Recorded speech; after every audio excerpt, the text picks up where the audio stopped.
It's everybody's time of year to basically compare themselves and to get like external validation for all the like work they've been doing for a year. Yeah.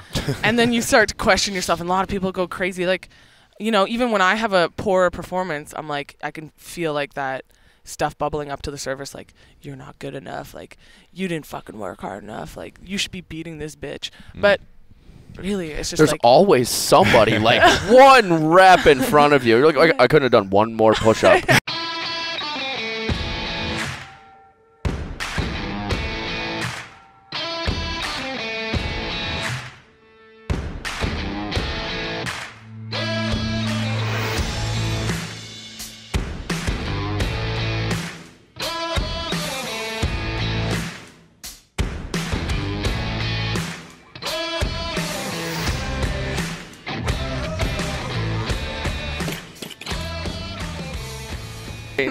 Welcome to Barbell Shrugged. I'm Anders Varner. That's Doug Larson, Adam Von Rothfelder. Our boy Colton is on the cam. Mr. Fitzby, look at this. I got female joggers on today. If it's inappropriate on the YouTubes, you're going to have to deal with it today. Waist up only, Colton. Waist up. Don't show Keep that package. the camera high. It's peeking out. Keep It's the peeking. camera high today. it really, like, actually, like, I can't stop staring at your bulge now. Yeah, I know, right? It really accentuates. Look, it's been a big topic today. We're doing some decline bench press before we got involved. More to World come on Gym. Instagram later. We More have to come. blur that out. Right? Dude, once or twice a month, a good Globo gym, good pump sesh is key. With female killer. joggers on. Right. They used to be called capris, and now they're joggers, which makes them cool. Yep, totally. Yeah.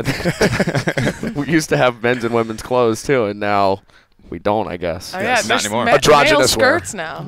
Yeah. Jaden Smith's, I mean, wearing them all the time. They must be Right. cool, Yeah. I guess. You guys should switch tops for the second half. Yeah, this belly one actually shirt. looks super good on you. And I actually really like that. I Right. would just cut off the sleeves. You know what's great is on Friday night when we were watching you work out, so we're Yeah. joined today, Emily Abbott.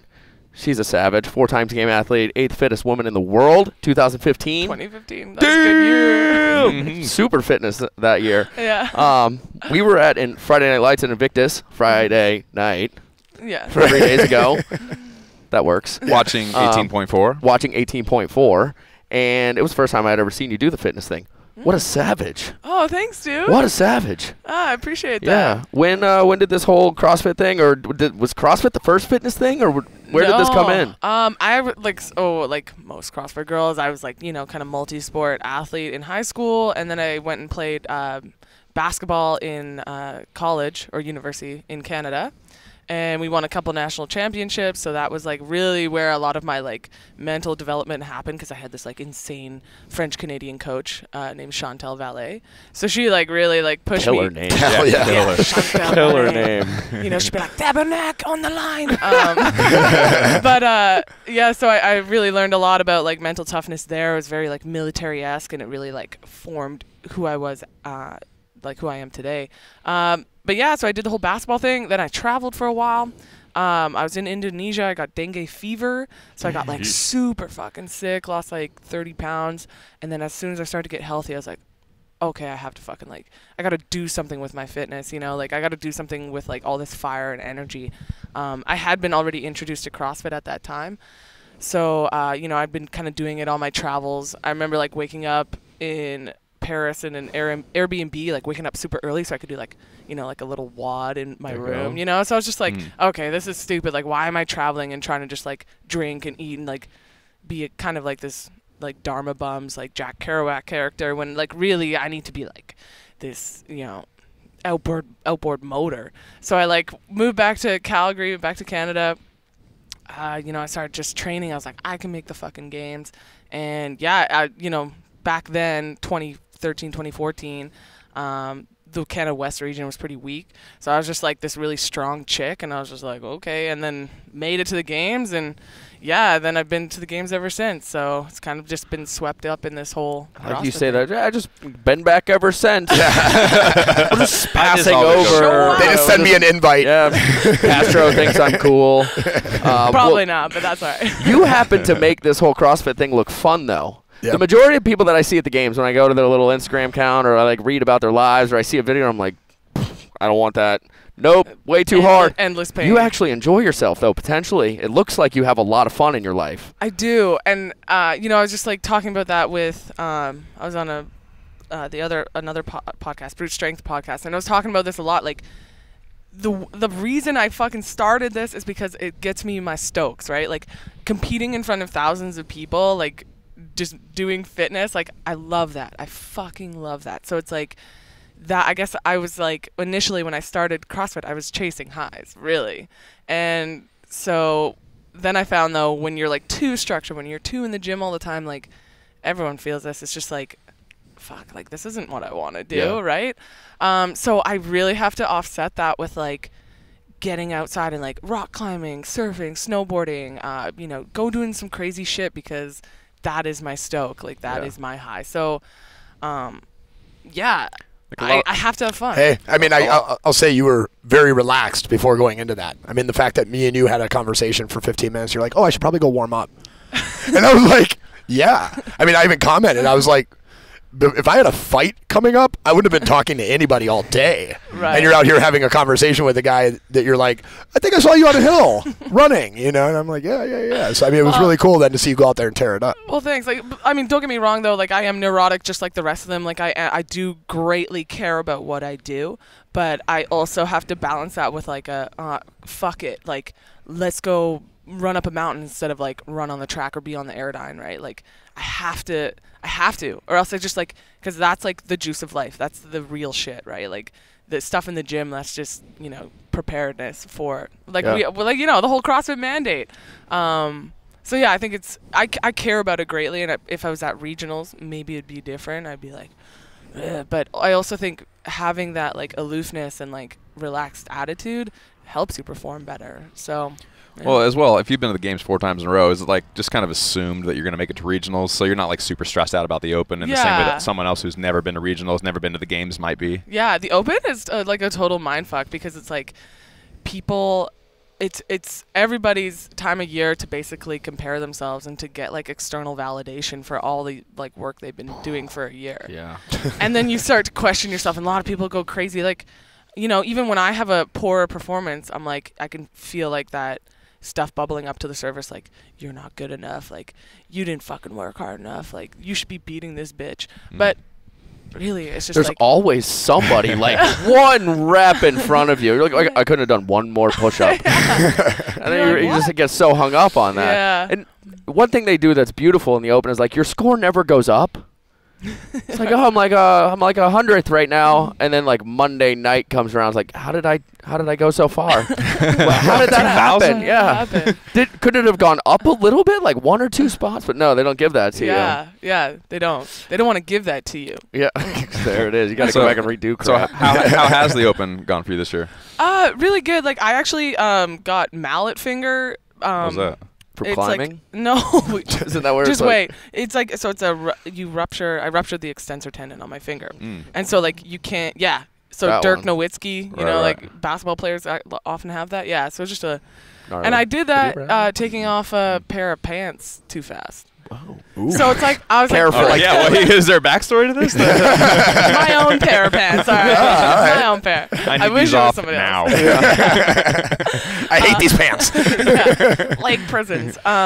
So that only gave me further validation that I'm like, okay, so if I hurt myself taking off a pair of pants, like undressing like an old woman, I should do more crazy shit, because obviously the world is telling me, like, it's just a pant, undressing unfortunate injury. You get hurt anywhere. Anyway, so I couldn't grip shit for a while, but also that was like someone telling me, like, universe telling me, like, you gotta fucking run, girl, like, you gotta run a ton. So I just ran.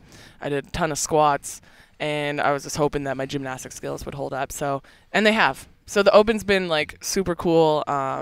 And it's always, I find this year especially, the tests are a great learning experience.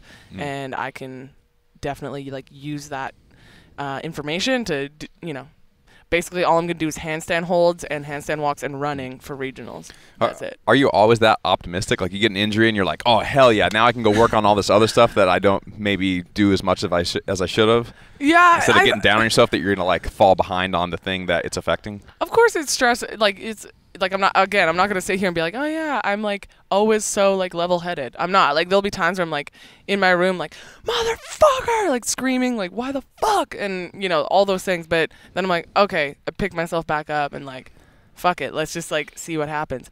And I always think like the worst thing that could happen is that, okay, yeah, I don't make it, or something doesn't work out. There's like 1,000 other things I could put my energy into. So I'm choosing to do this right now because I'm like super passionate about it. But yeah, I don't know. It's just like, I mean, we're all gonna fucking die. So it's like, I can create any kind of reality I want. So you just went right to the end. Yeah. I like that though. Like we're all gonna die anyway. White lights flashing. So hold on. It's the end of the road. Before we get into creating our own realities, the first step into that is usually this mindfulness piece that we mentioned in the pre-show. We were talking about it, but where is this kind of, nobody ever just finds mindfulness. It usually comes from, holy shit, I'm fried, I'm burnt out, I have no idea where my life's going right now. Did we have one of those moments? I think I constantly have one of those moments. Like, I think I have an existential crisis like every other week. I'm not even kidding you. Like, and I'm someone, I mean, I guess other people can relate, like over analytical, over critical. My mom calls me like an angster. I just like sit there and like oy veying, you know, like, but I also think that's what makes me like somewhat successful too. We'll see. So I think the biggest moment I can think of is that like I grew up in a very like, I had an awesome upbringing. You know, my dad, we grew up on a ranch. My dad like always like kicked our ass. We always had to do crazy shit. He was a little bit of a nut too. My mom's a nut. And then I got to university and I was just like, I had no accountability.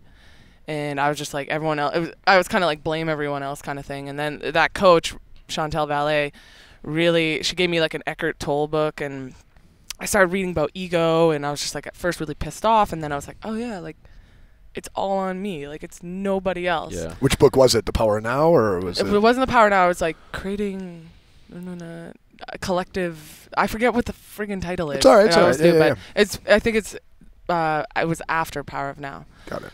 Either way, I just like really figured out that it's like, yeah, it's down to me. Like nobody else gives a shit. Like it's nobody else's problem. Like it's always like I can be responsible for my shit.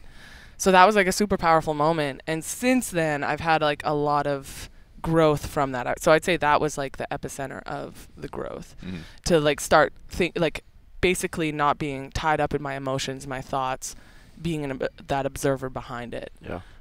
So have you read Jocko's book, Extreme Ownership? I haven't, no. Dude, you totally should read that book. Like, yeah. It's essentially everything you just said. Like you could extrapolate what it's about from the title pretty easily, but it's just like everything is your fault, everything is your responsibility. Like, don't worry about anyone else. Only focus on yourself. Like you are in control of your own life, and if you're blaming other people, then that's like it's your own issues that are causing you to blame other people. Yes, exactly. I definitely need to read something like that.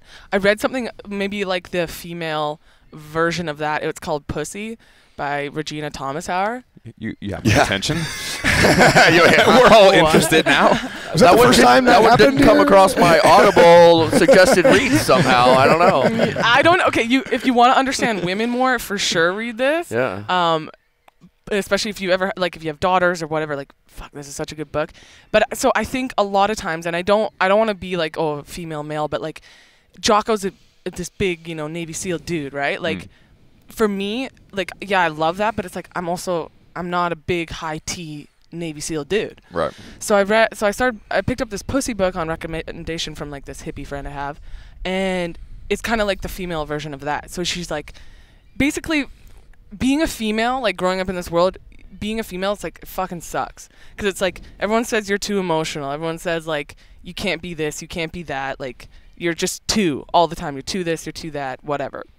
So basically, and then you get bummed out with your own sex, because women are also just in the sexual marketplace just looking for security. They're looking for money. They're looking for, right? Because that's evolutionary. Like we have to do that, right? Yeah. In order to have the best offspring, in order to have protection.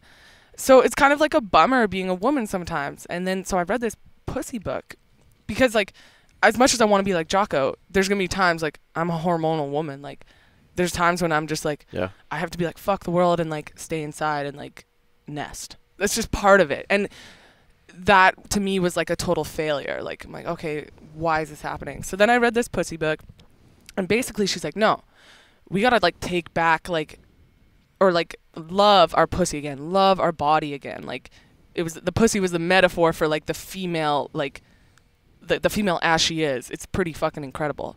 We've been taught that it isn't.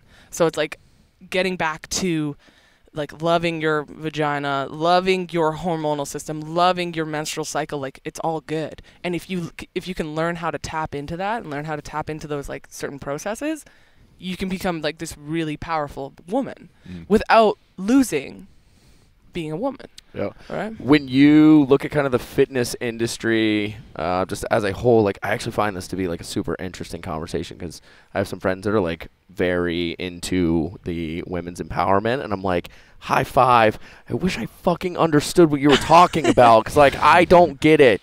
Yeah. Where do we, us bros, where do we fall short? Like, what are we missing? And is it like a male female thing, or is it just about women just being powerful as hell and saying, screw you, we're just going to do us? I think, I'd like to preface this though, that like, I think men are fucking amazing. Like, men can like go out there, like you're also fed a lot of like paradigms and bullshit that you have to measure up to. But like, and I think men a lot of times do. Like, I think men are incredible.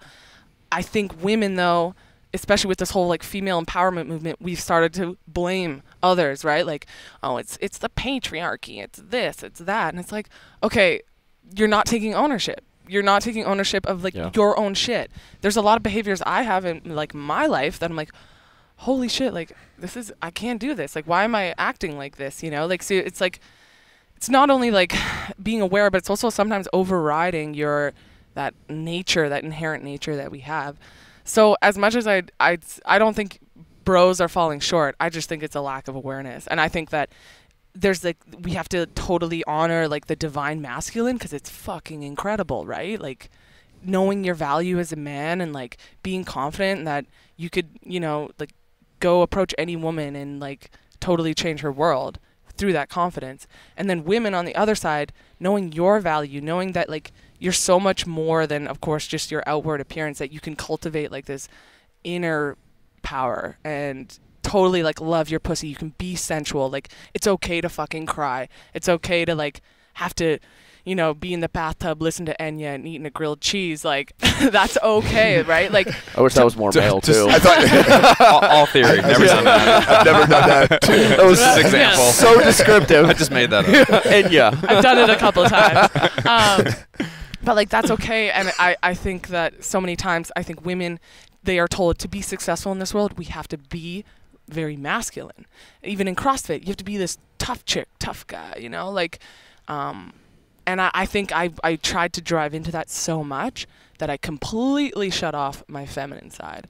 And so now I've been kind of like waking up, and I've had this whole transformative experience where I'm like, oh yeah, like I'm like this woman, and it's cool to be a woman, you know, like I have this like pleasure center with like 8,000 nerve endings. Rules like, the world. Yeah. Right? If everyone just understood that rules the world, the world would be a better place. Right? Like, but it rules the world, but we can't have that without like this amazing like phallus as well, right? So it's like, I don't think we should denigrate each other. It's like, no, there's shitty men and there's shitty women, but then there's also fucking awesome men and fucking awesome women.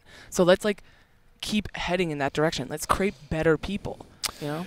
And through this rediscovery of like your feminine energy, right? Have you noticed even your training in a sense like improve, where instead of trying to attack it in this like masculine sense, where you're, you know, where it's like you're able to like step back and be like, whoo, you know, and like pull it back in just a little bit and like do some like deep like diaphragmatic yeah. I mean, you know, where it's like you like let go of the aggression a little bit and you tap into the love or whatever it is. Totally. And then all of a sudden that weight becomes lighter, or that next round is a little easier, because it's just less of this tension and more of this, you know, emotion and flow.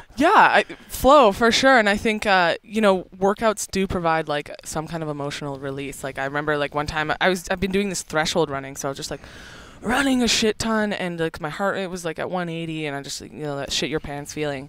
And the initial thing that came up was like, fuck you. And then I was like, oh, why is that happening? Like, that's a very like masculine response. Like, I'm going to fight, instead of like, okay, if I take some breaths, I can like stay on top of this. I can ride it out. I can flow with it. So yeah, definitely like, but I have had to learn to switch on my masculine, or if people don't like masculine, your left brain. Right. Yeah, whatever you want to say. Right. It doesn't matter. But it's just like, so a lot of times, yeah, I'm like in my right brain, like embodiment, movement, like just chilling, being a little girl. And then like as soon as like, let's say 18.1 came up, I like got to the corner like before the gym and I was like, okay, masculine time. I actually watched like an MMA like pump up video. There we go. With the cowboy guy. Who's Cowboy Cerrone. Donald Cerrone. Yeah, and he was like talking about like what he goes through like before a fight.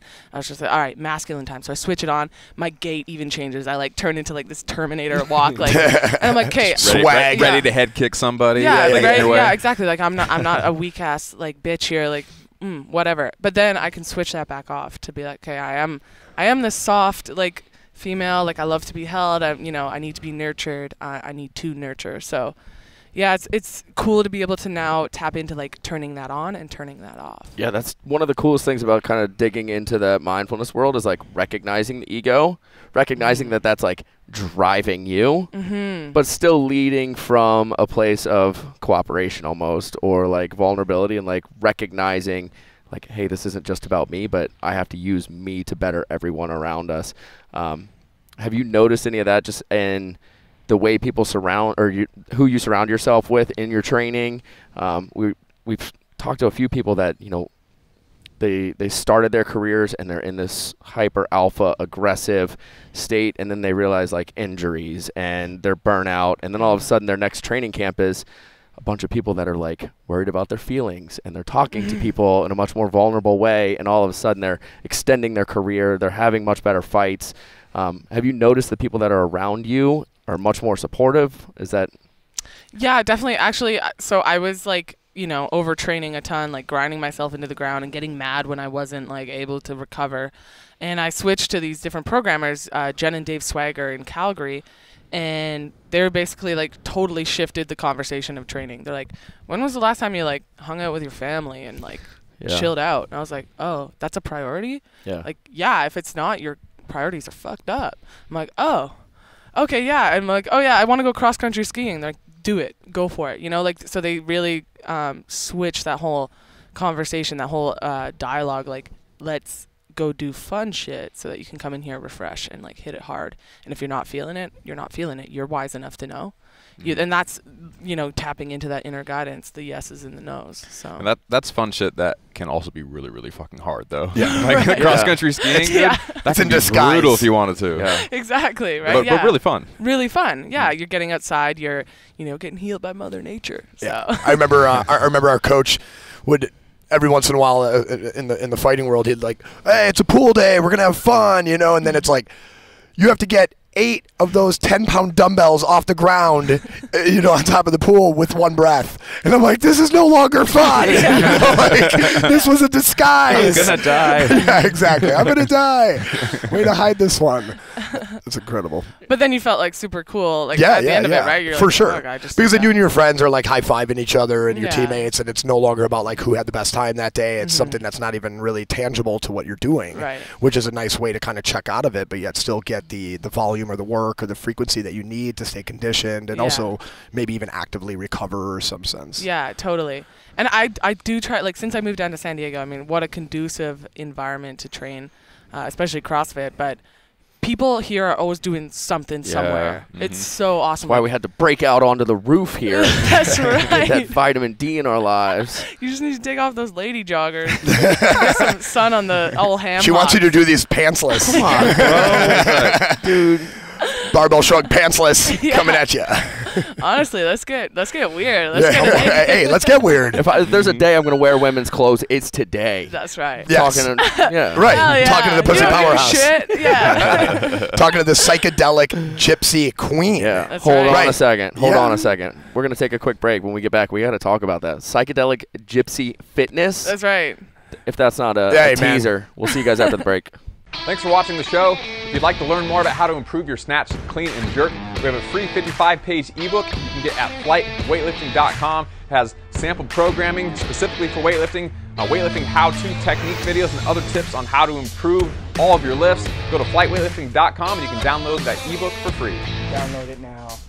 There's only like 8 people. It's cool. We'll never find out. Welcome back to Barbell Shrugged. We are here with Emily Abbott. Before we get into the psychedelic Gypsy fitness. I want to talk a little bit about the CrossFit Games and what does CrossFit Games 1, CrossFit Games 4, and finishing 8th in the world is pretty badass. Thanks. Yeah. What is CrossFit Games 1? Are you still in California when that happens? Fix this real Or quick. did you start out in the California region? No, Calgary. So Canada West. So then West. would have been the same now. And now it's all the Cool. same. So it's kind of cool. Like I came down here and they're like, oh yeah, we're opening up the region. So it's like, sweet. Same can shit. Stay here. Yeah. Whatever. So. When did you move to San Diego? I've been here on and off since August. Don't tell the government. It's a secret. No. Nobody Don't watches worry. the show. Don't worry, we don't let the government listen to these. I can guarantee you, if there's one thing I'm sure of, Donald Trump is not watching Barbell Shrugged. I you don't know sure? a lot, but working on his fitness. yeah, that long red tie is not a 3-minute Fran, I promise you. He's gonna tweet something at you. I hope so. I hope he It'll be does. awesome. Following my macros. Why After did- watching Barbell Shrugged. Why did 3 trillion people watch this show? Trump's up there. Where did psychedelic Gypsy fitness come from? So I met this guy. It's usually where it starts. All great stories start with this. Met a guy. Yeah. I moved down here for my now fiance, and he's a fucking weird guy, like super out there. Kind of like Is that half the appeal? Yes, totally. All the appeal. Just to be clear, is this the guy on your psychedelic Gypsy fitness videos? Yes. Okay, cool. Yeah, he is a weird Scrampy. guy, and Yeah. I like him. Scrampy. You would fucking love him. Yeah. Scrampy. I was like, who's Scrampy?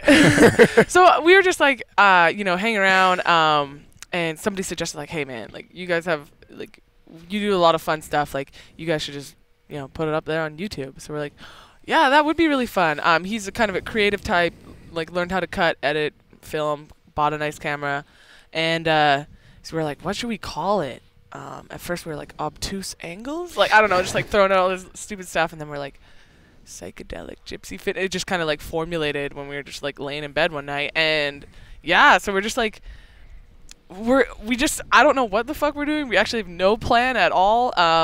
But we're just like making stuff, and so like whatever we talk about, we're like, okay, yeah, let's make this into a little video and like do stupid shit. So it's just like a fun side project? Exactly, yeah. It's like really nothing other than just like we're having fun, we're being creative, and we both wanna like, he's an advocate for like, yeah, men are fucking awesome. Let's like make men realize how fucking awesome they are. And I want to like do the same with women. Like, yeah, women are super powerful. Let's make women feel really good. Let's make them like wake up a little bit. Let's unplug a little bit, Not again saying that I'm like a Morpheus, like, red pill, blue pill type of person. But I guess we're just having fun, and we have some ideas, and like anybody on YouTube, we're just throwing it up there. So Yeah. Yeah. I mean, it looks like, although you think you don't have a direction, I felt like I was watching it and I was getting a very clear message. Oh, good. Yeah. That's such good feedback. Yeah. I mean, it was. working. Yeah. I mean, it was artistically done. I mean, for anybody who's, for the hundreds of millions that are listening at home, you check out psychedelic Gypsy fitness, and it's you jumping around doing karate and doing some stuff. But then all of a sudden you're talking about emotional healing. Mm-hmm. And you are giving information, and there is a direction. And I think like definitely something I want to like portray is that like we are so imperfect, and it's like a lot of times like all I see on, of course it's this thing that everybody's been saying, we see that it's just, we see so much perfection, and it's like, no, let's see like some fucked up shit, like the real shit, like we live in a shitty studio in Mission Bay, like let's fucking show that. It's disgusting. Like, I don't live in a nice place, or like I have acne, like my hair is like greasy a lot of the times. Like, let's not be perfect, because like I feel like that, to me, like I love seeing imperfection in other people.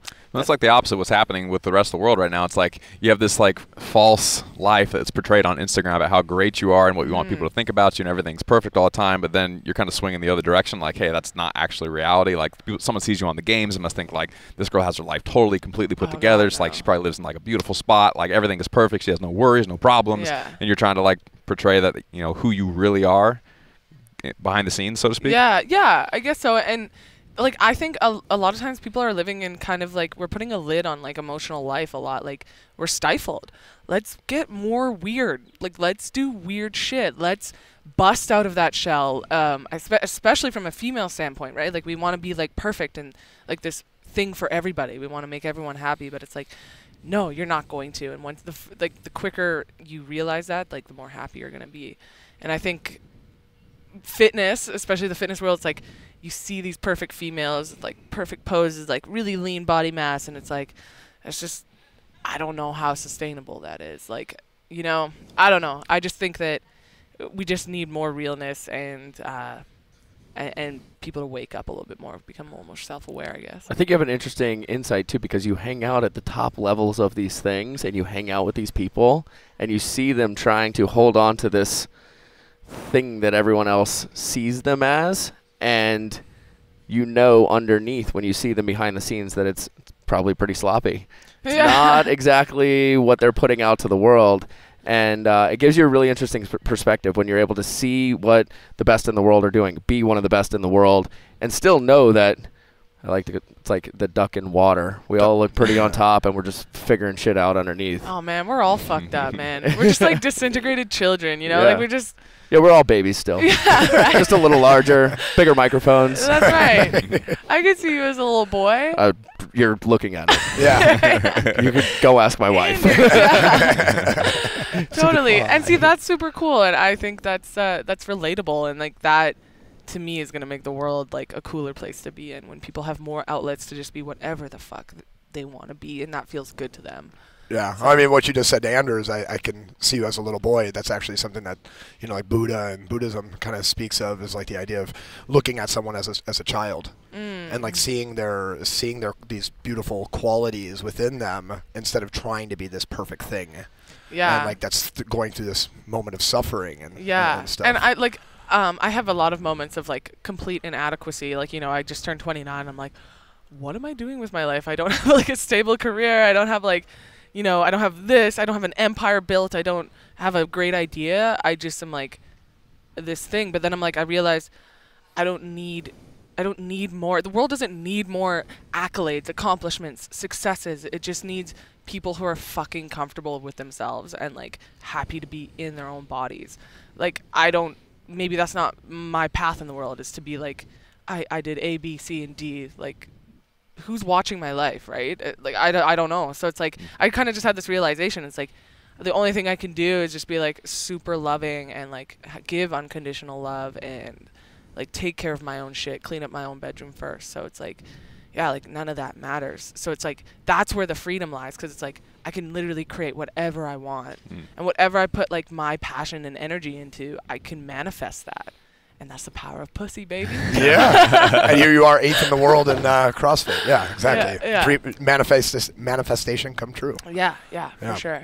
So, yeah. So psychedelic gypsy fitness, I guess, is just kind of like an extension of that.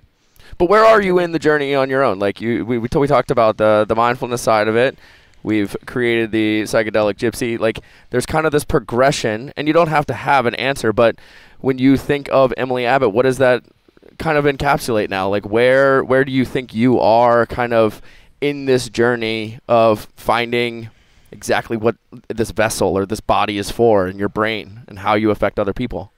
Man, that's a really good question, Anders. How do I answer that? I always kind of think back to Alan Watts, that like philosopher. He says like trying to define yourself is like trying to bite your own teeth, and it's like I don't really know what to tell you, because it's just like I feel like I'm always on to something. Like, I'm figuring things out like every day.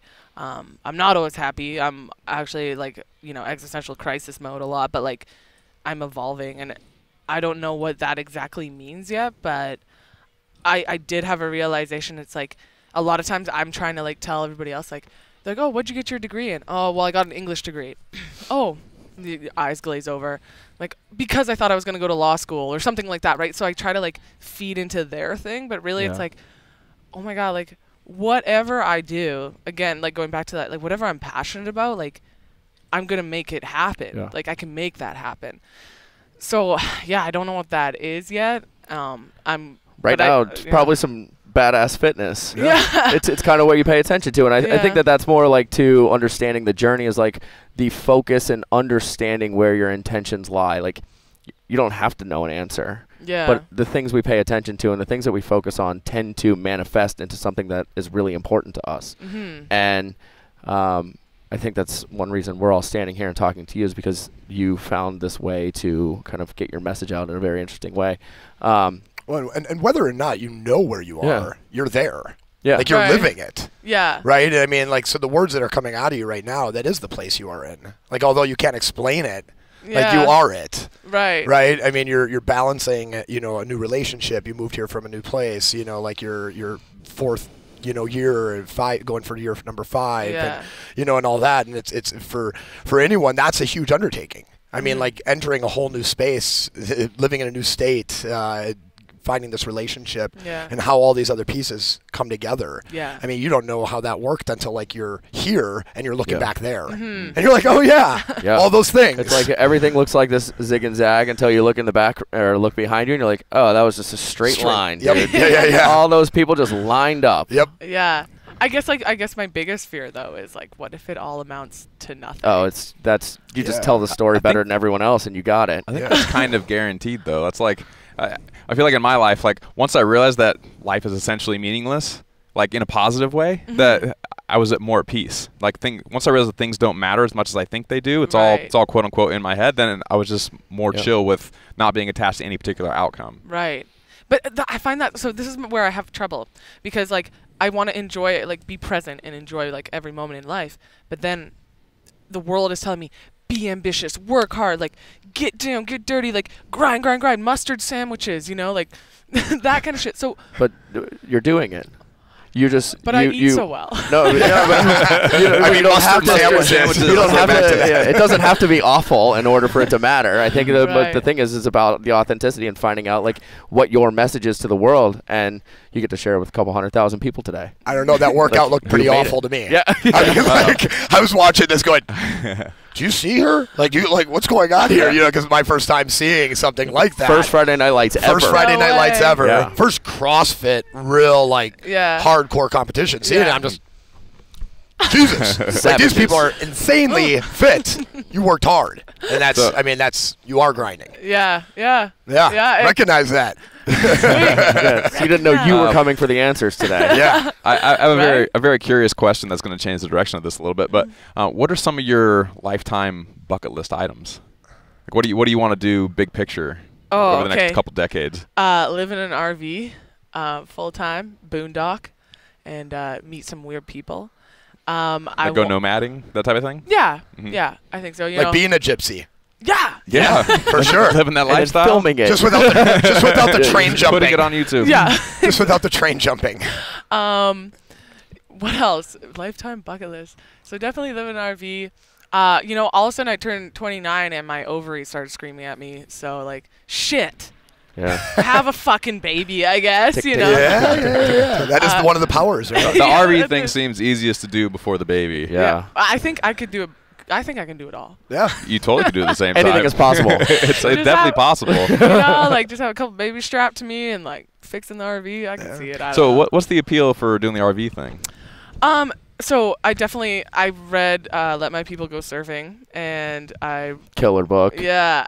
Patagonia story for people out there. Go read that. Yeah, Yvonne Chouinard, and then I also, again, this is like a series of transformative things. I watched like 180 Degrees South, that documentary with Yvonne Chouinard. Yep. And then I was just reading all these things, and it's like, fuck, the more you own, like the more you're a slave to it, and I just and then also the man I met, like, we're like, we just want to go full minimalist, like, and he like literally has one pair of jeans and like a pair of like mushroom boots, we call them, and like that's it. And I'm like, man, that's so like there's something so freeing about that. So I was like, I have too much stuff, and it's like, and I was getting sent all this shit like through CrossFit, like more workout stuff, more shoes, more this, and I'm like, God, like I don't like, that's not what I want. I want like 2 pairs of pants and like some shoes. I mean, obviously I have more than that, but it's like, that's what I really want to go after. Yeah. And I want to try out this RV thing because it's like, why the fuck not? We're going to die, right? Like there's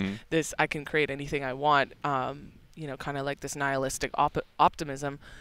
So yeah, I just like, why the fuck not, you know? You're searching for freedom and adventure, it sounds like. Yeah, there you go. Yeah, just to be like this gypsy who's like into fitness and stuff, I guess. So, and then have a psychedelic journey as well. So, yeah, that's definitely on the bucket list. So is that something that would likely happen after you decide to not compete in CrossFit anymore? No, we've looked at like 30 RVs over the past like couple months, and we're doing like month-to-month leases because like we know it's gonna come, like it's gonna happen. Like we're gonna find the RV. You're manifesting it. Yes, exactly. Yeah. So I mean, even if it happened before regionals, like fuck it, let's do it. Let's figure it out. You're just on traincation until the games. That's cool. Yeah, exactly. You should check out. There's a Instagram, Tallulah on the Run, and it's a CrossFit coach and his wife that were both coaches at Deuce.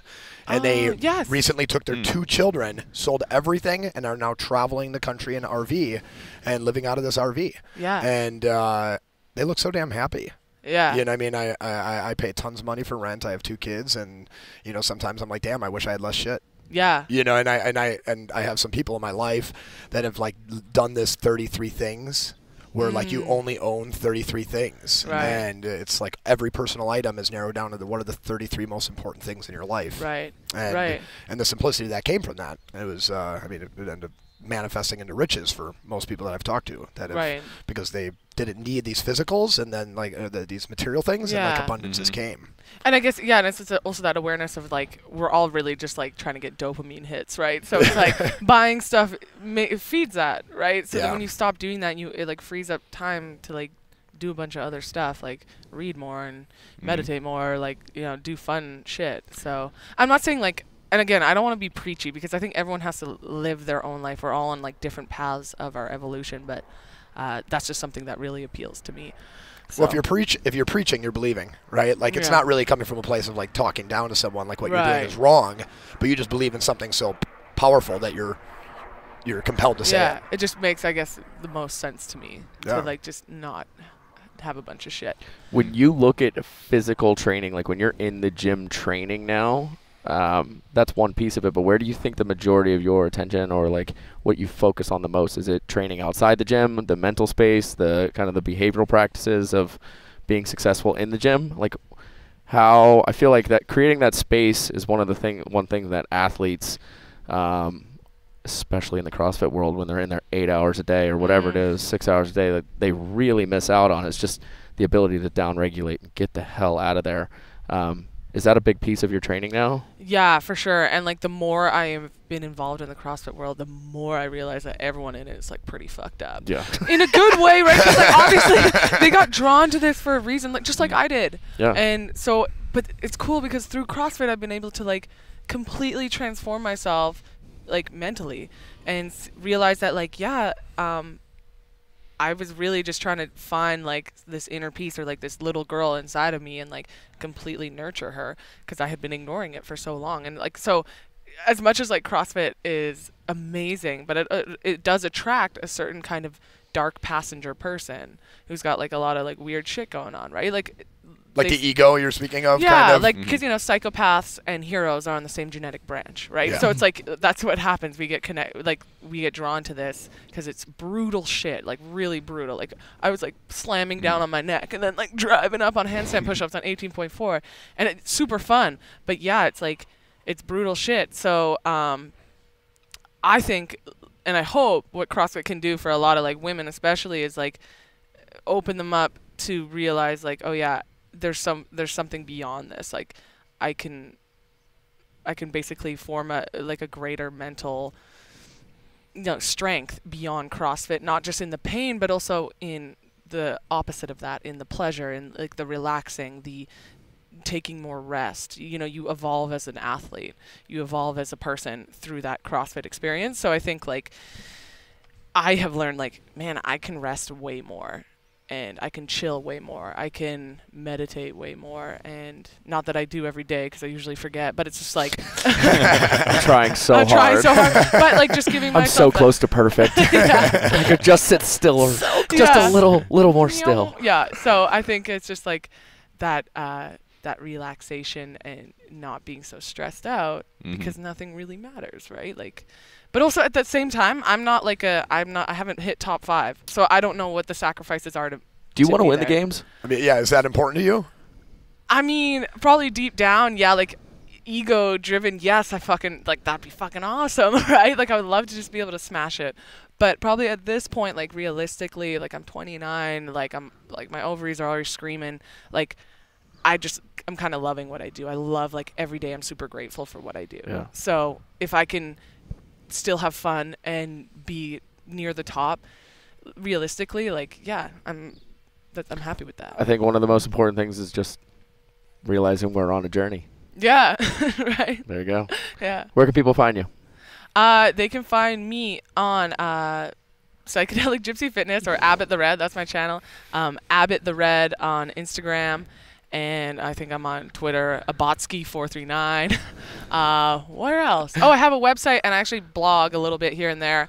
I think just my mom reads it. Actually, she might not even read it. She read the first 2. Yeah. Mom, if you're listening to this, please read it. I think I wrote about pussy, and she's probably just like, oh. And I'm done. Yeah. It's abbottthered.com. Yeah. Very cool. Right on. Adam. Anders. What's up, bro? Where can people find you? Yeah, man. Check me out on at Von Rothfelder on Instagram, or check out strongcoffeecompany.com or at strongcoffeecompany on Instagram. Your lattes are delicious. Delicious. We had Delicious. 4 They really of are them this delicious. morning before we got our pump on. What? Can't wait to try one. Right? Yeah. Thank you.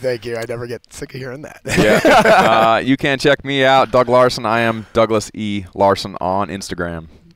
You can check me out wearing women's joggers. They're capris, bro. 'Cause they're pulled up. Capris.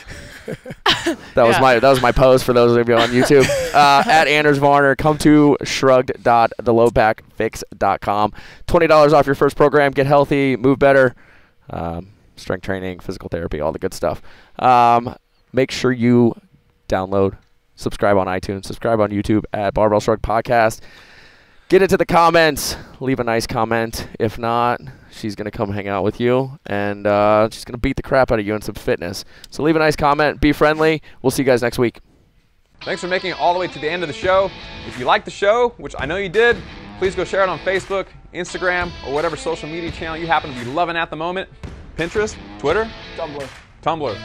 Share it on Tumblr.